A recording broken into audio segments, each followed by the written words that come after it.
Morning. আমার ভুবন আমার life চ্যানেলে আবার একটি নতুন ব্লগে তোমাদের সবাইকে স্বাগত। তো সকাল সকাল ঘুম থেকে উঠে ফ্রেশ হয়ে চলে আসলাম কাজে। এই দেখো প্রচণ্ড রোদ উঠেছে, কালকে একটু বৃষ্টি হয়েছিল, কিন্তু সকালবেলায় 7টার থেকে দেখছি প্রচণ্ড রোদ।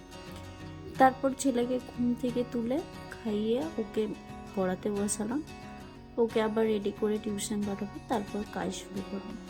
তো এখন দেখছো ও কিন্তু টিউশনে চলে গেছে। তারপর আমি বাড়ির কাজকর্ম করতে শুরু করেছি। এই যে জামা কাপড়গুলো কালকে গুছিয়ে রেখেছিলাম, কিন্তু দু একটা বাকি ছিল, যে বললাম বৃষ্টি পড়ছিল শুকোয়নি, সেই জন্য সেগুলোকে গুছিয়ে রেখে দিলাম। আর ওই দেখো দেখতে পাচ্ছ বালতির মধ্যে আমার কিন্তু জামা কাপড় ধোয়া হয়ে গেছে, তো এখনও মেলা হয়নি। ভাবলাম আগে জামা কাপড়গুলো গুছিয়ে নিই, তারপর অন্য কাজ করব।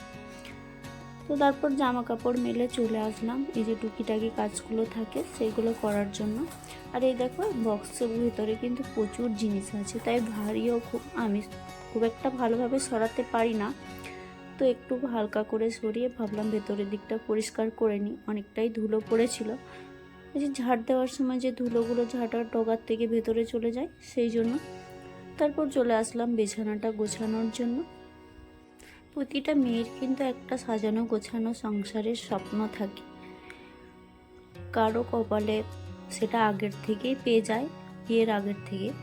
আবার অনেকে থাকে সেগুলো নিজের মতো করে করে নিতে হয়, সব কিছু জিনিস একটু একটু করে সাজানো গোছানো নিজেকেই করতে হয়। তো আমারও সেরকম অবস্থা, প্রতিটি জিনিসই নিজের মতো করে করতে হচ্ছে। এখন যেহেতু বাইরে আছি তাই আমি কিছু সেরকমভাবে জিনিস কিনতেও পারছি না, তো যেগুলো না থাকলেই নয় সেগুলো নিয়েই চেষ্টা করছি। আর এই যে দেখছো এই যে এগুলো পরিষ্কার প্রতিদিন না করলে চলে না, কারণ প্রচুর ধুলো হয়। আর আমার ছেলের তো এটা ওটা এখানে ওখানে রেখে দেওয়ার স্বভাব, যদিও প্রতিটি বাচ্চারই এই স্বভাবটা থাকে, এই জন্য কাজগুলো অনেকটা বেশি হয়ে যায়।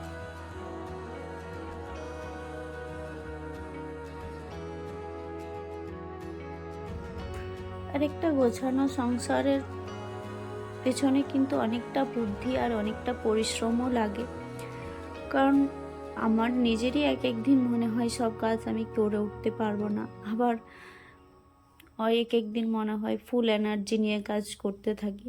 তো চেষ্টা করি করার, মাঝে মধ্যে হয়ে ওঠে না। তো এরকমভাবেই চলছে। এই দেখো তোমাদের সাথে গল্প করতে করতে আমার কিন্তু অনেকটাই কাজ কমপ্লিট হয়ে গেল, সব জিনিসপত্র গোছানো হয়ে গেছে, ঘর মোছাও কমপ্লিট।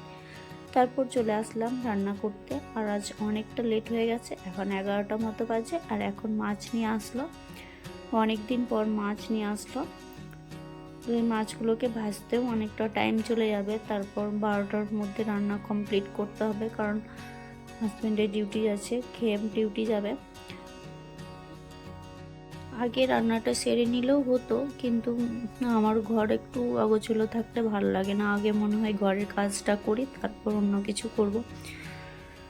তো আর এখানে মাছগুলো বলি, মাছগুলো মোটামুটি খেতে ভালো, বরফ দেওয়া মাছ বাইরের থেকে আসছে।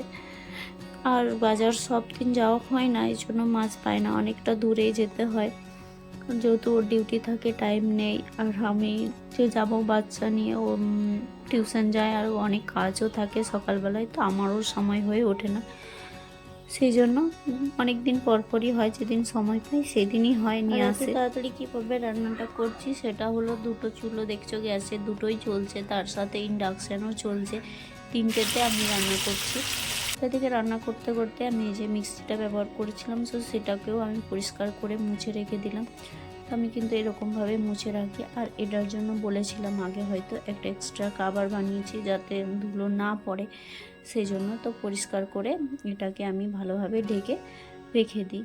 আর এতে কিন্তু বাইরের যে ধুলোটা থাকে সেটা পড়ে না, আর যে মিক্সি চালানোর সময় যে হালকা মশলা পড়ে সেটাকে ওই যে মুছে পরিষ্কার করে নিলাম। মেয়েরা কিন্তু অনেকেই আছে শুধু হাউস ওয়াইফ, রোজগার না করলেও কিন্তু বুদ্ধি খাটিয়ে সংসার চালায় বলে সংসারে অনেকটা উন্নতি হয়, সুবৃদ্ধি বাড়ে। সংসারে উন্নতির পেছনে কিন্তু মেয়েদের হাত অনেকটাই থাকে। হাজব্যান্ডরা তো বাইরেই থাকে, সবসময় কাজ করে, রোজগার করে, জিনিস নিয়ে আসে, কিন্তু বুদ্ধি করে যদি সংসার চালানো যায় তাহলে সেই সংসারের উন্নতি তো আর কেউ ঠেকাতেই পারবে না।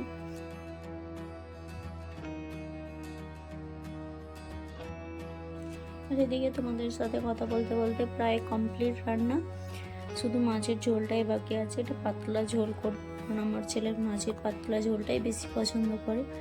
আর তারপর অনেকটাই লেট হয়ে গেছে, আমি এখনও স্নান করিনি, খাবার দিয়ে দেবো, কারণ ওর যেহেতু ডিউটি আছে।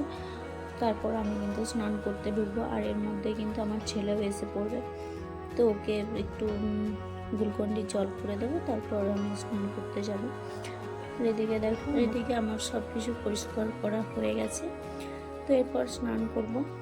Tata, bye bye. আজকের মতো আবার একটা নতুন ভিডিও নিয়ে পরের দিন আসবো।